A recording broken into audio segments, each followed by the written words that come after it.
Yeah. So my goat is Henrik Larsson, which if I went by the message I sent you, which I was doing really quickly last night before I went on stage, I wrote something completely. I don't even know what it said in there. I think it was Heinrich Larsson. I think I googled that guy, and he's like an author or something. I was going to say that doesn't sound like Paddy's bag. That's goat. But yeah, no, it's Henrik Larsson who came to my football club that I support, Glasgow Celtic, Hmm. and his first match, he handled took the ball away, and it set up for him to score a goal, and he didn't look like a promising career, and then completely turned it around. Completely best player that we've had by a marathon, I should just say. It is just was fantastic, and to be able to go and watch him with your season ticket was just unbelievable. Yeah, We were spoiled. great player before he came to Celtic. I remember because he was a distinctive player. I remember first seeing him in the '94 World Cup. And you never saw many black Swedish players back then, so he did stand out. And he had the dreadlocks as well. You didn't see many black Celtic players when he went there, I suppose.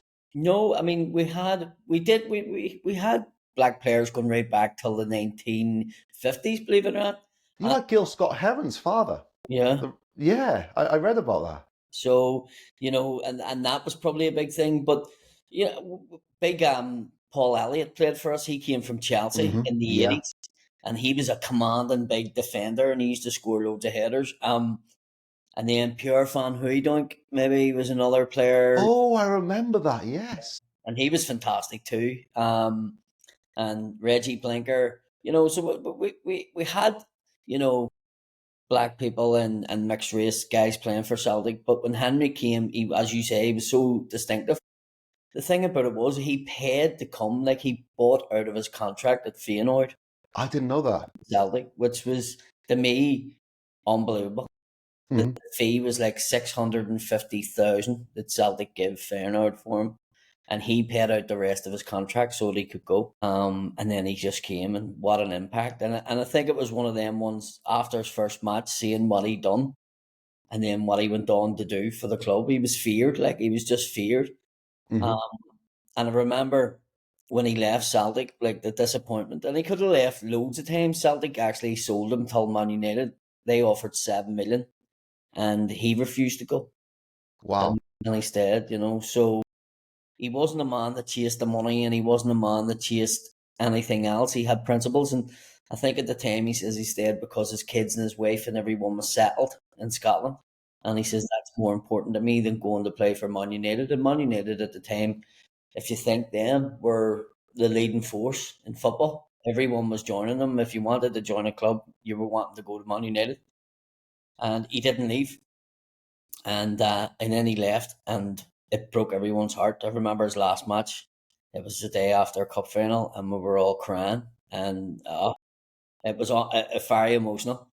And his first match back at Parkhead was for Barcelona against us in the Champions League, and I, I was torn in my head, but I was like, he's my idol, he's my hero. I mean, I just need to go and see him. And I remember we got down to the boat because normally when we're traveling over, we'll go on coaches and boats, ferry over, and the weather was that bad that the ferry was cancelled.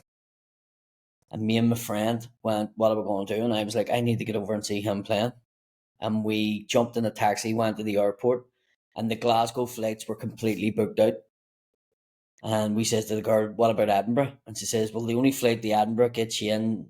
Say the game kicked off at 7:45.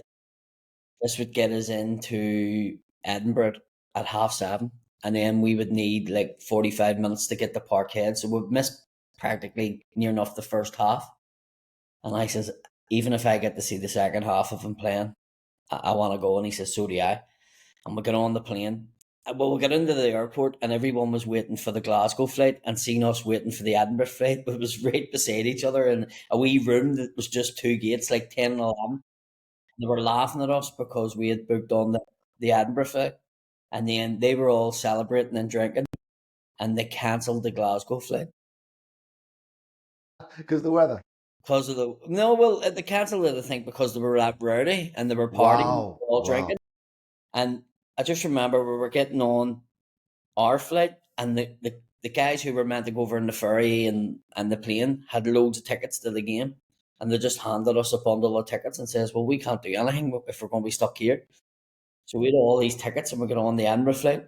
And the friend that was with me, he says, tell the air hostess, he says, "Listen, we have tickets to the Celtic match. Now it's going to be started, but when we get there, if everybody could let us get off the plane first, Yes, yes, give yeah. everybody a ticket for the game." So the pilot actually says, "Can everybody sit in their seats and let these two guys get to the front?"